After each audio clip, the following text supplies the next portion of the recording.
بسم اللہ الرحمن الرحیم۔ السلام علیکم۔ آج ہم شروع کرنے والا ہے ہندوستان کے شہنشاہ جلال الدین اکبر کی سیکنڈ ایپیسوڈ۔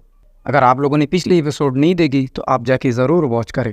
تو پچھلے ایپیسوڈ پہ ہم یہی تک پہنچ چکے تھے، عادل شاہ سوری نے اپنے بانجے فیروز خان کو قتل کر کے تخت پر قابض ہوئے اور اس کے مخالف زیادہ تر لوگ بغاوت کر گئے۔ اس کے بعد کچھ یوں ہوا کہ ابراہیم خان سوری عادل شاہ سوری کا رشتہ دار بھی تھا، وہ دہلی پر بھی قابض ہو گیا اور چند ہی دنوں میں اس نے آگرہ فتح کر کے اس پر بھی قبضہ کر لیا اور اپنے نام کے سکے جاری کر دیے۔ یاد رکھیں کہ آگرہ اور دلی ابھی انڈیا میں موجود ہے۔ ابراہیم کو افغان سپاسالاروں کی ہمدردیاں بھی حاصل ہو گئی تھی، جبکہ دوسری طرف عادل شاہ کی حکومت متزلزل ہونے لگی تھی۔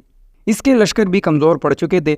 رفتہ رفتہ عادل شاہ کی عسکری قوت اس قدر کمزور ہو گئی کہ وہ ابراہیم سے آگرہ اور دلی واپس نہ لے سکا۔ اب عادل شاہ کے پاس بڑے شہروں میں صرف گوالیار ہی رہ گیا تھا، جبکہ پنجاب کے وسیع علاقوں پر اس کا بہنوئی احمد خان سوری قابض ہو چکا تھا۔ اس طرح عادل شاہ شیر شاہ سوری کی وسیع مملکت کو سنبھال نہ سکا اور یہ مملکت مختلف حکمرانوں میں تقسیم ہونے لگی تھی۔ اسی دوران ایک اور حادثہ پیش آیا۔ عادل شاہ کچھ بغاوتوں کو فروغ کرنے کے لیے گوالیار سے باہر تھا کہ اس کے بہنوئی احمد خان پنجاب سے نکل کر گوالیار کی طرف آیا۔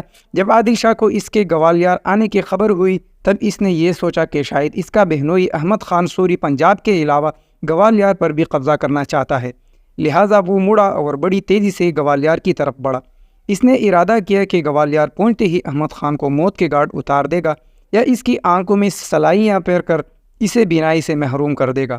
دوسری طرف احمد خان سوری بدقسمتی کے جب وہ پنجاب سے گوالیار کی طرف گیا تو اس کی غیر موجودگی میں اس کے بہت سے علاقوں پر آگرہ اور دہلی کے حکمران ابراہیم سوری نے قبضہ کر لیا۔ احمد خان سوری کو جب خبر ہوئی کہ عادل شاہ سوری حملہ آور ہونے کے لیے آ رہا ہے تب وہ گوالیار سے بھاگ کھڑا ہوا۔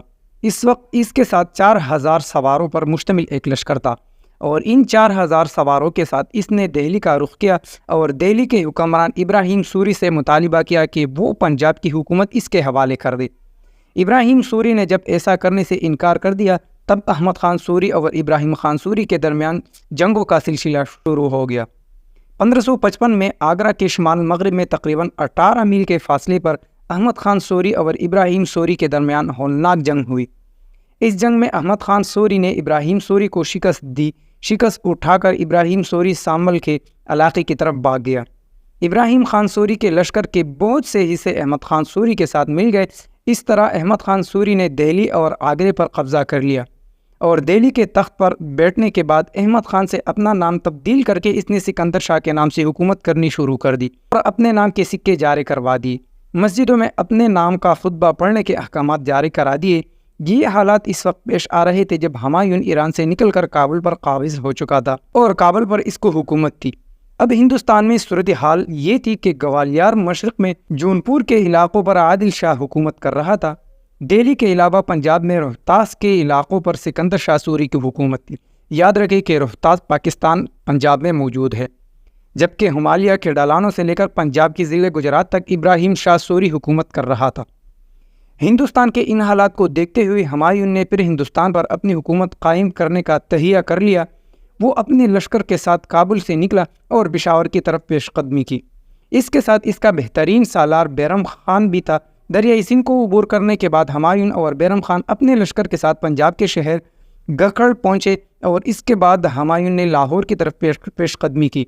دہلی کا حکمران سکندر شاہ سوری ابھی تک اپنے لشکر کے ساتھ ہمایوں کی راہ روکنے نہیں نکلا تھا، لہٰذا ہمایوں نے لاہور پر بھی قبضہ کر لیا اور آگے بڑھ کر بوجھ، جالندھر، سرہند اور حصار کے علاقوں پر بھی بغیر کسی مزاحمت کے قابض ہو گیا تھا۔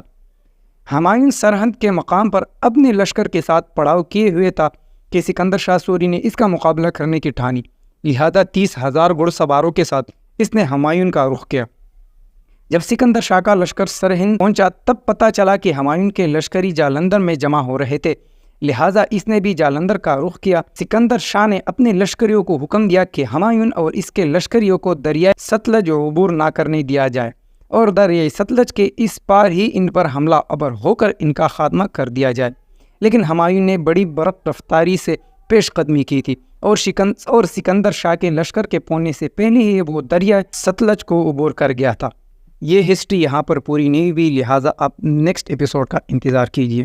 شکریہ۔